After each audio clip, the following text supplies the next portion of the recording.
Hello and welcome to the Goal Picks. Thank you so much, guys, for joining us and having a conversation here today. Just as we do with all of our filmmakers, I'll tell you a little bit about the Goal Picks first. And this year has been particularly challenging for all of us, not just filmmakers, but one of the ways that we all enjoy as filmmakers is to come to that festival, to come to that red carpet, to come to that event, to meet your colleagues and your like-minded filmmakers. And unfortunately, this year, right across the board, we're not able to do that. So our team have been devising and thinking of ways such as this to give our filmmakers a platform as well, because while it's great to have your material recognized and celebrated, you as the individual, you as the filmmaker also need that recognition, that celebration, so you can take yourselves to the next level and elevate yourself going into your next project. So I would start off by asking you guys quite simply to tell us a little bit about your film. Sure. So Permafrost takes place 11 generations after the frost, a cataclysmic climate event where climate change kind of goes the opposite direction. The planet bounces back into an ice age, essentially. And so most of the areas outside of the tropics are inhabitable. So Permafrost follows this team that is based in Texas, former Texas, and they are heading into the unknown to find a compound, to find an artifact from before the frost. The team consists of a scout, a cartographer, a provisioner, and a captain. And this is the first time that the team has had a cartographer that can actually read, because 11 generations after pretty much everything has failed, reading is no longer a just given. It is a specialty skill. Oh, sure. Okay. That sounds incredibly interesting. Just as a piece of film work, if you told me that this was a fictional piece of work, I was like, that's a great story. That sounds like a cool concept, right? But also, you guys are part of our Green Movie Award, which we just introduced. This will be our first, in fact, actually. My head's all over the place now. 2 years ago, it was reality. So you guys are the first competitors in that category. And I wonder, as filmmakers, when you decided that you were going to tell a story, you could have told anything you wanted, but you chose this story. Is it entirely because it's an interesting story and that like post-apocalyptic thing? That's really cool. I personally love that stuff. But was there an element of the fact that we genuinely have a global climate crisis on our hands? And I think through education potentially is the only way we might somehow be able to combat that, even in a small way. Absolutely.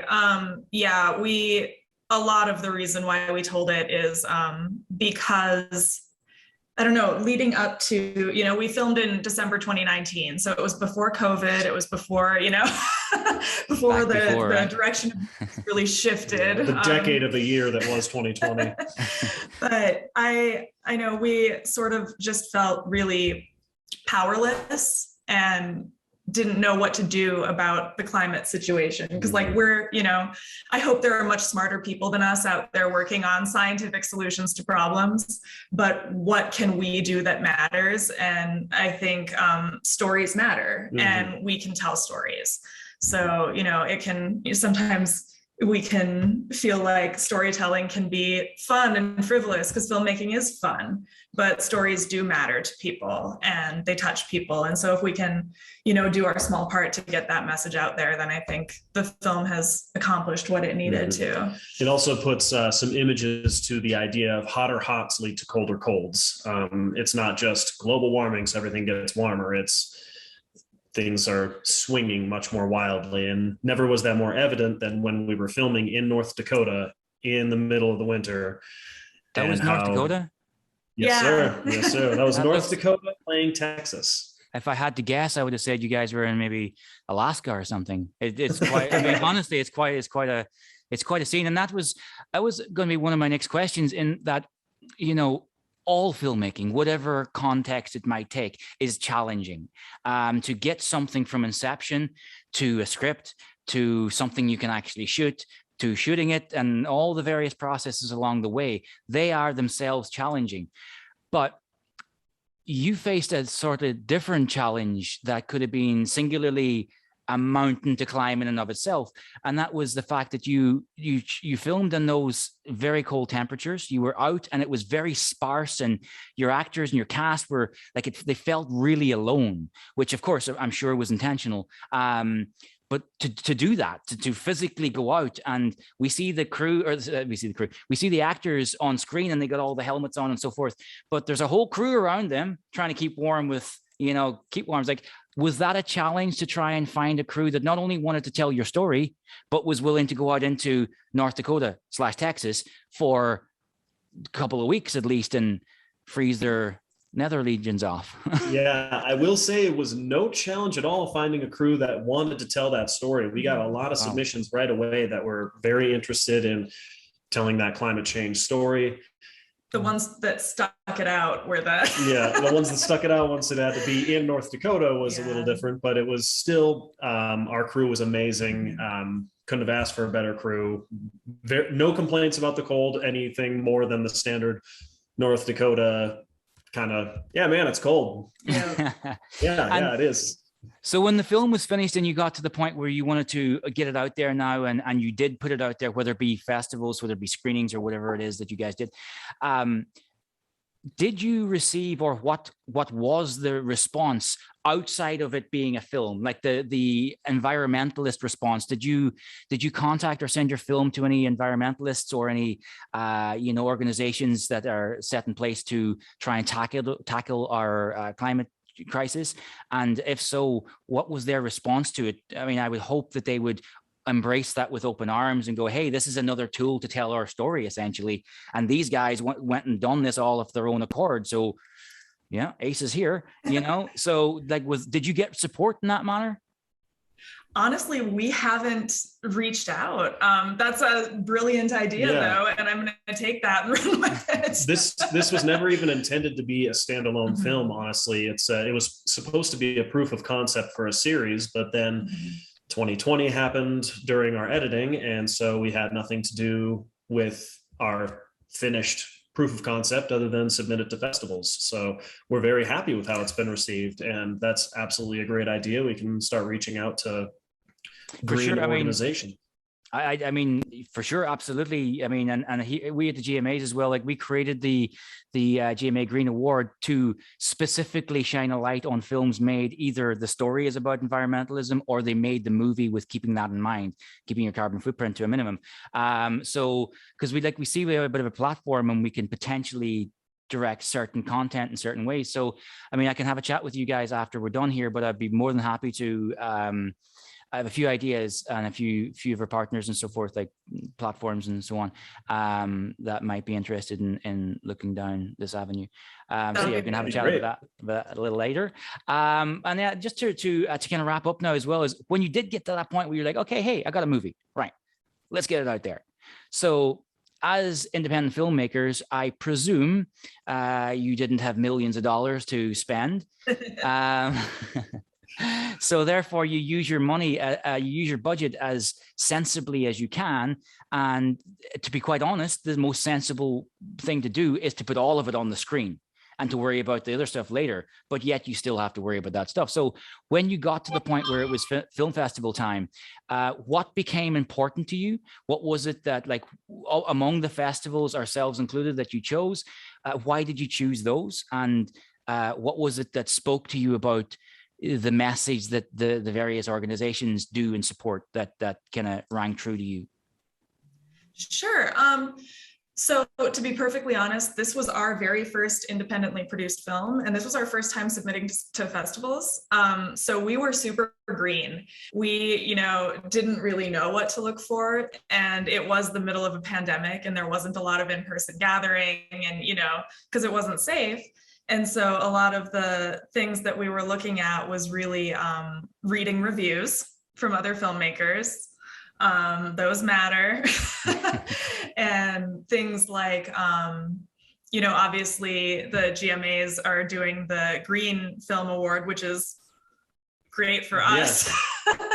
And that seems to be a really new thing. I didn't see a lot of that out there, but that's certainly attractive to a film like ours. Also, I think, sometimes festivals let you submit for various categories under like one umbrella fee, which is nice for indie filmmakers.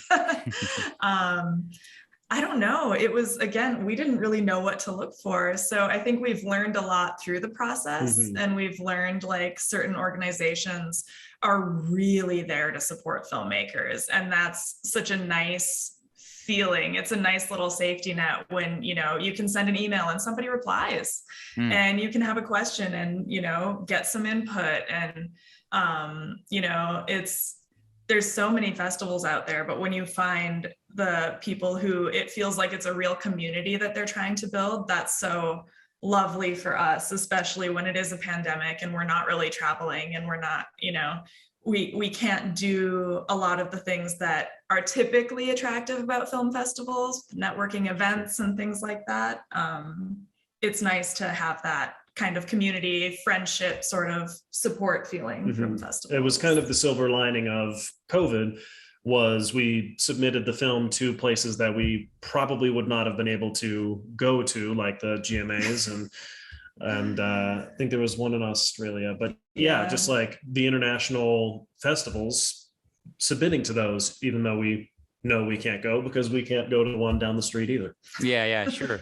I mean, I think the guys have, the team has put together quite a supportive and inclusive, like little blanket, if you will, for our filmmakers. And I think that's really important, because, there's the one thing I would say, maybe because you say you guys weren't incredibly versed, let's say, in sending out to festivals, since we've incorporated this category, and this really, the last 18 months has really been its since its inception.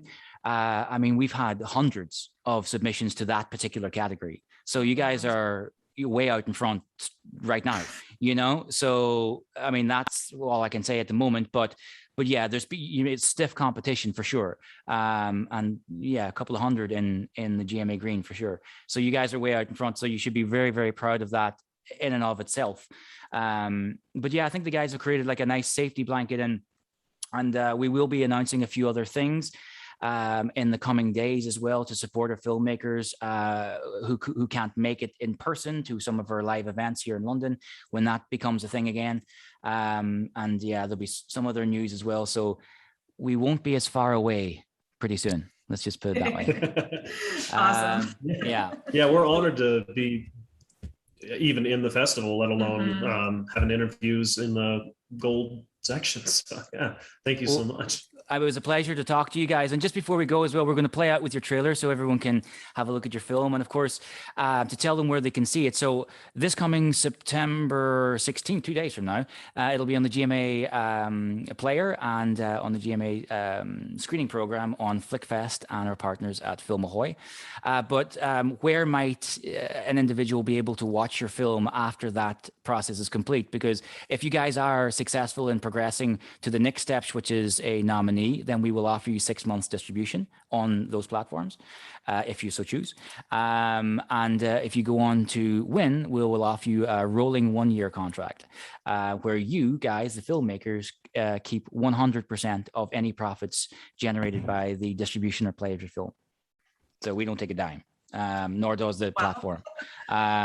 So yeah, so that's where we can get to. But yeah, so yeah, this coming September 16th, everyone can watch your film on the GMA Player. And yeah, guys, it was an absolute pleasure. Thank you so much for taking the time to talk with us. And yeah, good luck for the coming days. September 20th, the nominees, and then of course September 23rd for the awards. Thank you so much. It was an absolute pleasure. Thank you so much for your time. And yeah, good luck. Talk to you guys soon. Thanks. Thanks.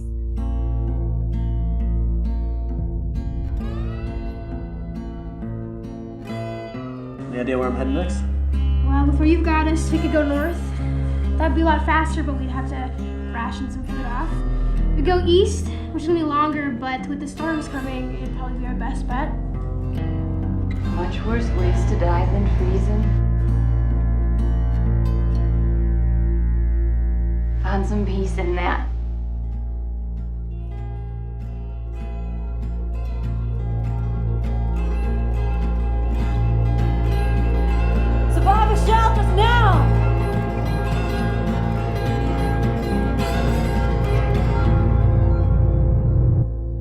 all do our part.